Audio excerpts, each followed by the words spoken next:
Welcome to Hacking Business Technology, the podcast where most of the hosts are on vacation today and still show up to record. Mark is the only dedicated host who is still working his butt off. So welcome, Mark and Matt. Hello. So Mark's at his home. Hooper, you're at Martha's Vineyard, and I'm up at a cabin in northern Minnesota, right? We love our guests, so we keep this going. It looks like you're gonna sing, "The Hills Are Alive" or something. The hills are alive with the sound of music. You gotta spin around, please, Matt. Yeah, you have to spin around while you're doing it. Martha's Vineyard looks a lot like Austria. Yeah, definitely. I see it. I definitely see it. So, Mark, you actually won an award recently, or you were nominated for an award. Give us the details of what that's about. Yeah, I was selected as the ITSMF Atlanta Member of the Year. All right. What does that mean? I have no idea. I am the most outstanding ITSM person in Atlanta, okay? I assume that Emory jacks your pay up because of this, right? That's exactly right. At least 30% immediately. I just want to know, can I give the crown to someone else at the end of the year? Do I have duties throughout the year? I don't know any of the details yet, so. Well, you should ask Chris. He won the national one year actually, and then left. I think we should get quickly left the industry. So watch out. That's right. No, it was cool. It was a surprise, but I try to give what I can, Someone may have actually reached out to me to describe you for that nomination specifically. Oh, really? So you had a hand in this, and so you were charged with describing me? So now Mark's going to go back and look at the application and see how it was written and what sort of things I put in there. Oh, I'm blushing. It's good. We need more blushing on this podcast. So what I'm looking for is, have you guys ever used any experience? Do you have any experience, or have you ever seen a client or environment use, or do you know anyone who uses a free or open source ITSM solution other than Access or Excel, like OTRS or Zoho or Spiceworks? I used Zendesk when I was with Smack. That was But that isn't free. It's just cloud and cheap, right? So the version I was using was free, but that was probably because we had so few support. I had one intern who was a support agent. Yeah, I've never. And the reviews for that are all thumbs up, right? Yeah, Zendesk was great. It's very limited. It's really focused on support, right? So it doesn't have a lot of stuff for change. It's not going to do anything for your integrated event monitoring. It's not going to do problem management. But if you want to really get around incident request, awesome, right? If you want a cheap solution for out there for crowdsourcing and building those immediate feedback loops to your customers for what their issues are or what their requests are, it was great. Yeah, I think they're often seen more as a customer care tool than an IT support tool, but I think it's interesting to ask that question: should they really be that different? Shouldn't we be supporting in the way a call center supports, where we're taking in chats and calls and emails and really just taking care of the customer? Yeah. So good solution for purpose. Mm-hmm. Submitted for HDI next year a presentation on customer service versus customer experience, and it was really focused around, shouldn't we be where our customers are? I mean, do we really have to keep thinking that our customers are, we call it 800 number to get to us? Yeah. It's just a little broken. Yeah, there's sort of this uncanny valley, though, where people just can't get to the point where...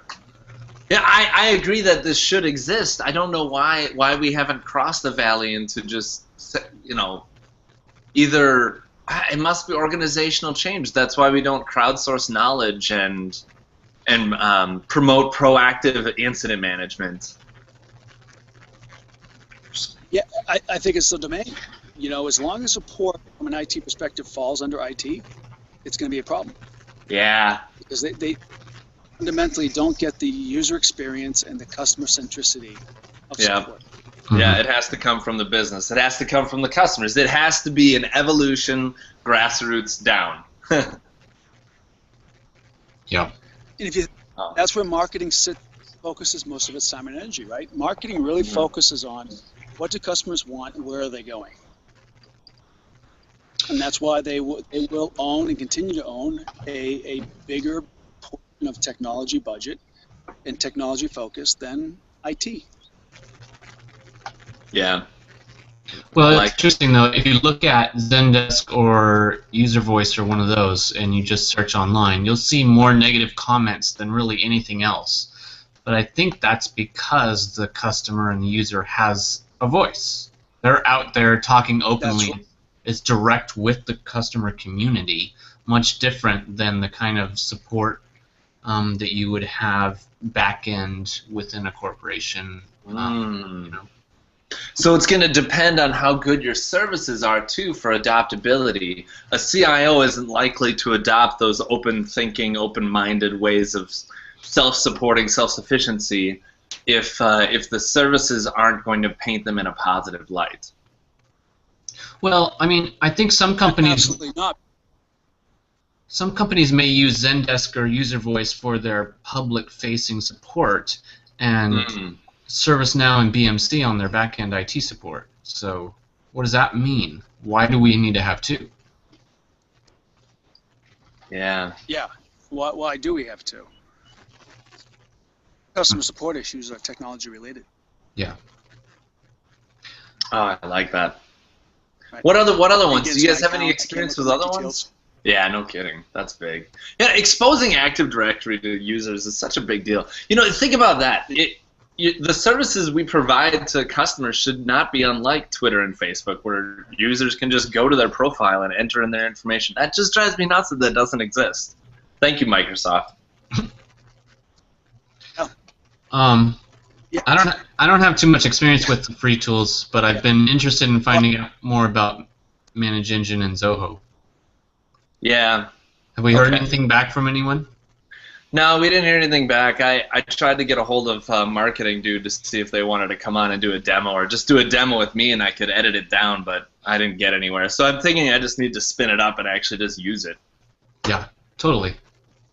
So, if you know of any other ones that are free or open so source, I checked it like out. that, you did? Awesome. What'd you find, Matt? You there? Well, you know, it's free, right? But then, you know, there's certain levels of support that you have to pay for. So it was interesting. You know, I really felt that they were using it as a loss leader for their other products. Yeah. You know, which to me, question of how much were they going to invest in actually automating service management solutions versus doing other things around Active Directory, user account administration, system administration, you know, all your infrastructure and operations support stuff that Zoho has a ton of capability in, you know, providing for, but I don't know if they were going to necessarily management. That was my concern. Oh, that's huge. I think you nailed tool selection down perfectly there. Like, that's what everyone wants to know about the tools they're selecting. So how much money are you going to spend to innovate and support this thing? But Matt, you're saying that they're bringing customers in for the free front end, hoping to get them signed up for the back end stuff. It's like yeah. I mean, if you look at their suite of products, they charge for all the orchestration type stuff, all the automation capabilities, provisioning, you know, which is if you're coming in for free service management and taking choice of paying for all those other solutions, that seems a little backwards to me. You know, in my blog that I mentioned, you know, I question their model, right? Because to build your process around tools, and we talked about this last episode, tools matter. They really do. You know, to build your work instructions, you have to know what tools you're going to have, what the capabilities are. Automate and streamline your processes, you have to know what tools can provide. And if you're going to invest in tools that are free, where's the investment from that company in providing capabilities? Yeah, Are they going to be able to asset management with depreciation costs and onboarding? And it goes back to customization versus out of the box as well. The long-standing debate. If you can go with what they got, you might be all right. At least and integration too. I mean, it's the same thing as Zendesk and User Voice. They don't necessarily do everything. What they do is well, and then integrate with other solutions. Yeah. That's the intent. I don't know how well it works though, and that's what comes down to these sort of solutions. Is it's sort of like Ping Verify. You can't trust Ping. I mean, no offense to Ping. We talk about Ping Verify every week. Well, it really bothers me because it's something that I come back to on a regular basis when I'm talking about tools. People always ask, can ServiceNow do it? Well, yes, it can do anything. You just have to customize it to do that. Well, okay, what does that mean for my 10-year business plan? What does that mean for my 50-year IT plan? And, when you're comparing these tools, like if I go and do a blog for Zendesk now, or we go through OTRS and what it means, I'm not sure that I can. It's the rabbit hole is so deep and so unique in every tool set that I can't possibly compare them apples to apples. That's what it comes down to. Mm-hmm. A lot of it is how robust their self-service is as well. I mean, there's a lot of talk recently about self-service for form creation, self-service for some of the more advanced features. If you can offer a free tool that allows you to customize from a user perspective and not an admin perspective, you may have something pretty big there. Yeah, we see that often actually in tech requirements. Allow the user to change their home screen to look like such and such, that sort of thing. I think it's coming. I don't know how much people are actually listening to it. Okay, 20-second news bite or 2-second news bite. Microsoft laid off 15,000 employees recently. All right, Hooper, what was this that you said about business agility? Something about business agility? Hooper.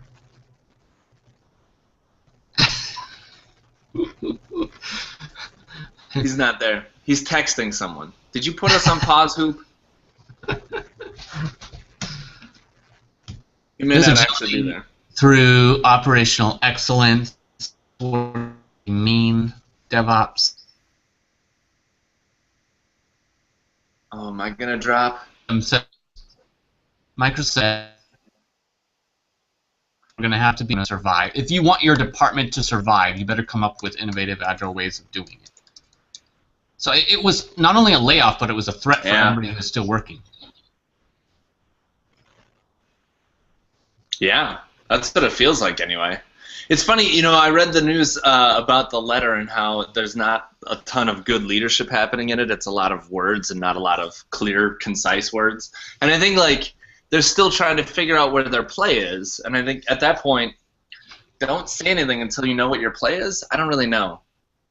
I would hate to be that company. It's so big.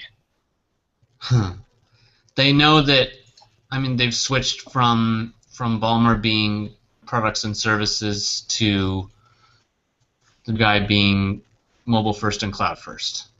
So I mean, if you have a one strategy shift, that's it. And that's a pretty big price to pay. I mean, those are two very different things. But Nokia is the basic example of what they're having to trash because of that. Oh yeah, 12,500 of those layoffs are from Nokia specifically, the acquisition of Nokia. So, but interestingly enough, I overheard one of our clients on a call this morning actually say specifically, they're switching to Chromebooks, which is really interesting. They talked about how much money they're going to save. They've got over, I think it was 1,800 laptops, and every one of them is Microsoft, so they're all using XP or 7 or whatever. They've all got Office, and the amount of savings is incredible. The first wave, they're doing it in 10% chunks, so 180 laptops at a time. Mm-hmm. The first wave, 180 laptops, saves them nearly $500,000 by switching to Chromebook and using Chrome apps. Wow. Chrome apps. So are they dropping Office, or are they using Office Online? Dropping Office. They'll be using Chrome apps only, so that they can get rid. Eventually, the goal is actually to remove the Microsoft licensing agreement completely. Yeah. No, I mean, I don't see why anyone's surprised at what Microsoft's doing. It's been a long time coming, you know. Yeah. I guess I want to see how they try to stay relevant in that world when we all. The thing is like this company put it perfectly when I was listening to this call. They're like, okay, well, we are a $1 billion company. We spend 2% on IT, so that's 20 mil, and we never want that to increase. We always want to spend 20 mil, no matter what, and we want the services to be greater, better delivered, and more of them. And so they have to figure out how to remove large operational costs, and the Microsoft license is one of the biggest, along with their I series, which is running some. Well, I think, and you know, the thing is, you have a massive feature set improvement as well. I mean, the fact is, Google, you know, collaboration live in Google Apps is better than anything else out there. Period. Precisely. I mean, I don't know how they nailed that, because that was a thorn in everyone's side for years. I mean, how many times did you have to figure out in an enterprise how to share a Word document, you know, coast to coast, and not screw up everyone's time? Yeah, and you would know, you knew which people on which teams knew about track changes, because that was like, oh my gosh, we can actually track this stuff. It's like a miracle. Right, but you don't want to track it. I mean. Oh, man. That's a Band-Aid, right? You just want to live collaborate. You want to see your little picture and the little color of your cursor versus the other guy's cursor. Because otherwise, you get one editor who's got 4,000 edits coming their way, and they have to read through every single one, and it's impossible to read through. It's just easier to have this dialogue, any kind of dialogue, while you're. Because that's collaboration. I mean, that is the definition of collaboration. Anyway. And track changes is really like one of the layers of hell. I mean, it's you've seen massive track changes documents. You know, it's ugly. That's not as bad as lawyers, though, because lawyers will print it off and then they write on it and then they scan it and send it back to you. That's just cruel. That's cruel and unusual punishment. Yes, it really is. Well, we've officially lost Hooper. Is there anything else you want to talk about, Mark? No, I mean, I'm still watching closely Google Glass and seeing, you know, where the that type of interface goes. I mean, there's been more of a backlash than ever, I think, and it's interesting. You know, more retrospective, what is the true benefit, and where is that threshold? So I'm interested in that, how that plays into UI in the near future, but I think we'll probably have to go back there. Consumers seem to be consumers seem to be more interested about the value of what they're doing. Yeah. I don't know if in the president's debate that's triggered all this, but people started to pay attention all of a sudden. Yeah, that's exactly right. I think that's the point. It was something fancy for a long time, and now everyone's actually asking the right questions. So. Which is really cool. It's really fun to actually have conversations with non-technologists about privacy debates and information debates and big data and what big data actually is. Yeah. Or Cory Doctorow had a... Oh, go ahead. Or just the difference between getting out your phone and looking on your Google Glass, you know. What is the real value there? And we can't pretend that value is more than it is, although it probably is more valuable. I saw a prototype, I think I tweeted it this week, where I think it's Mindwave. They do one of the brain reader things, and they've connected it to Google Glass now, so you just have to think, take a picture, and it'll take a picture. So you don't have to say, okay, Glass, take a picture. You think, okay, Glass, take a picture. Yeah. Well, so yeah, there's thinking and there's voice. I mean, I wrote a blog a while back about voice. I still think voice is huge. I mean, I know we talked a lot about the movie Her a while back, but seriously, everyone needs to see Her that's in UI design, because it's all about voice. It's not about, you know, imperceptible interface. It's just about how can you interact with someone or your computer in the way that you normally do with other human beings. It's bringing humanity to technology through voice. So I mean, I still think that's huge. If you're not thinking about voice in the way you're designing your UI, then you might miss something, just like Microsoft missed a whole bunch of things. Or you're at least not building for accessibility, because so many hearing impaired people require voice translations. I mean, yeah, I had poor web programming experience for a long time. I never put in the alt tags on pictures on hundreds of systems, but now I do it because I just know, like, I've just seen enough people using it with a reader that I know that they need that stuff in there, otherwise they can't use it. Well, and I mean, the amount of money that's being spent on mobile first is so tremendous. And what if we zoom past it and go to voice? Then all of that design work that you've done for the big buttons and the friendly interface on a tiny screen is great. Worthless. Yeah. I like it, Mark. Good one.